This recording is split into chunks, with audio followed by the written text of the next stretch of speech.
अस्सलाम वालेकुम जी, welcome to another video. आज की वीडियो में हम बात करने वाले हैं फॉरेन ऑफिस की अपोस्टिल की अटेस्टेशन और फॉरेन ऑफिस की जनरल अटेस्टेशन में क्या फ़र्क होता है, ये अटेस्टेशन क्यों करवाई जाती हैं और किस तरह से करवाई जाती हैं।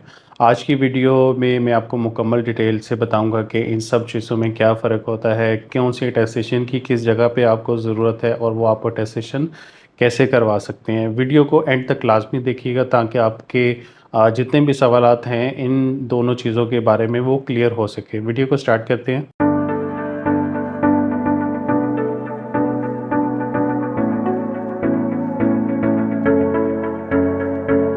जी, जैसे कि मैंने आपको बताया कि हम बात करने वाले हैं फॉरेन ऑफिस की जनरल अटेस्टेशन और फॉरेन ऑफिस की अपोस्टल की अटेस्टेशन के बारे में कि ये दोनों अटेस्टेशन क्या होती है, किस तरह से करवाई जाती हैं और इनकी ज़रूरत आपको क्यों होती है।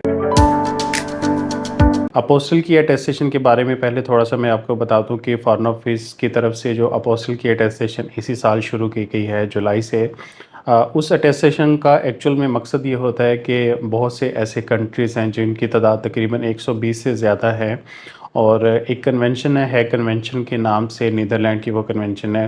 तो उस नीदरलैंड की कन्वेंशन में जो मेंबर कंट्री ऐड होता जाएगा उसके लिए उस ममालिक की अटेस्टेशन एम्बेसी की अटेस्टेशन ख़त्म होती जाएगी। अब जैसे कि इस टाइम 120 से ज़्यादा ममालिक ऐसे हैं जो कि इस हैग कन्वेंशन के मेंबर हैं। तो अगर आप अपने किसी एक डॉक्यूमेंट के ऊपर अपोस्टल की अटेस्टेशन करवाते हैं तो वो आपकी अटेस्टेशन 120 से ज़्यादा ममालिक में एक्सेप्ट की जाती है। आजकल जो सबसे ज़्यादा अपोस्टल की अटेस्टेशन की जिन लोगों को ज़रूरत है वो जो इटली, स्पेन वगैरह, पुर्तगाल, रोमानिया इन कंट्रीज़ में या यूएसए, यूके, कनाडा वगैरह में जो लोग रेज़िडेंट हैं उनको एम्बेसी की अटेस्टेशन को बाईपास करने के लिए या एम्बेसी के प्रोसेस से गुज़रे बगैर वो अगर अपोस्टल की अटेस्टेशन करवा लेते हैं तो उसी की बेस के ऊपर उनके वो डॉक्यूमेंट एक्सेप्ट हो जाते हैं। तो अपोस्टल की अटेस्टेशन एक्चुअल में लोगों को फैसिलिटेट करने के लिए फॉरेन ऑफिस की तरफ से शुरू की गई है ताकि वो लोग जो बैरून मुल्क जा रहे हैं किसी भी पर्पज़ के लिए, चाहे वो फैमिली वीज़ा है या उनका कोई वर्क परमिट है, तो उस सूरत में उनको एम्बेसी की अटेस्टेशन रिक्वायर्ड होती थी अपने डॉक्यूमेंट्स के ऊपर, एजुकेशनल डॉक्यूमेंट्स के ऊपर भी और पर्सनल डॉक्यूमेंट्स के ऊपर भी। तो उस चीज़ को, उस प्रोसेस को ख़त्म करने के लिए अपोस्टल की अटेस्टेशन को शुरू किया गया है ताकि आप लोग जो एम्बेसी के प्रोसेस में टाइम लगाते थे या आपको एक लेंथी प्रोसेस देखने को मिलता था एम्बेसीज़ का, तो उसको बाईपास करके अगर आप डायरेक्टली अपोस्टल की अटेस्टेशन करवा लेते हैं तो उस सूरत में आपके जो एम्बेसी की रिक्वायरमेंट्स है वो स्किप हो जाती हैं। इसमें एक और बात ये भी है कि ज़रूरी नहीं कि 120 ममालिक जो इसके है कन्वेंशन के मेंबर हैं वो सब पाकिस्तान की अपोस्टल को एक्सेप्ट करें। हर कंट्री की अपनी-अपनी है उसमें मर्ज़ी कि वो लोग आप पाकिस्तान का अपोस्टल एक्सेप्ट करते हैं कि नहीं करते। जैसे इसकी सबसे बड़ी मिसाल है सऊदी अरेबिया, कि सऊदी अरेबिया में अभी तक पाकिस्तान की जो अपोस्टल है वो एक्सेप्ट नहीं होती। बाकी कंट्रीज़ की वो लोग एक्सेप्ट कर रहे हैं लेकिन जो पाकिस्तान की अपोस्टल की अटेस्टेशन है वो उसको एक्सेप्ट नहीं कर रहे।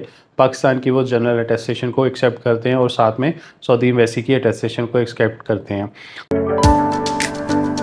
तो इसी तरह जो जनरल अटेस्टेशन आपकी होती है वो आपकी ओवरऑल हर एम्बेसी के लिए वो बेसिक रिक्वायरमेंट होती है। जिस तरह आपकी एक डिग्री की बेसिक रिक्वायरमेंट होती है कि आप उसको एचईसी से अटेस्ट करवाते हैं, उसके बाद आप उसको आगे फॉरेन ऑफिस से अटेस्ट करवाते हैं। मिसाल के तौर पे अगर आपने यूएई जाना है या अगर आपने सऊदी अरेबिया जाना है तो आपको सबसे पहले अपनी डिग्री एचईसी से अटेस्ट करवानी पड़ती है और उसके बाद आप फॉरेन ऑफिस की अटेस्टेशन करवाते हैं, देन आप उसको एम्बेसी की अटेस्टेशन करवा सकते हैं।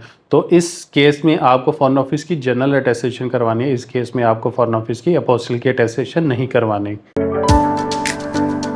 अटेस्टेशन की ज़रूरत आपको क्यों आती है? अटेस्टेशन की ज़रूरत आपको इसलिए आती है कि आपका एजुकेशनल या पर्सनल डॉक्यूमेंट कोई भी है वो उस वक्त तक लीगल नहीं कंसीडर किया जाता जब तक जिस कंट्री ने उसको इशू किया है वो लोग उसको लीगलाइज़ ना करें या उस कंट्री में एम्बेसीज़ जो मौजूद होती हैं वो एम्बेसीज़ उसके ऊपर अटेस्टेशन ना करें।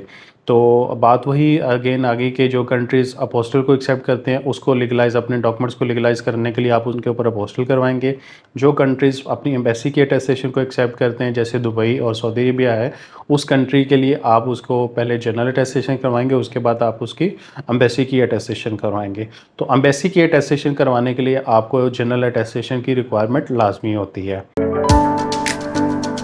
तीसरा मेन पॉइंट कि आप जनरल इसकी अटेस्टेशन कैसे करवा सकते हैं। जो जनरल अटेस्टेशन होती है वो आप किसी भी कैंप ऑफिस में या फॉरेन ऑफिस के हेड ऑफिस में जाके वॉक इन के ऊपर आप अटेस्टेशन करवा सकते हैं।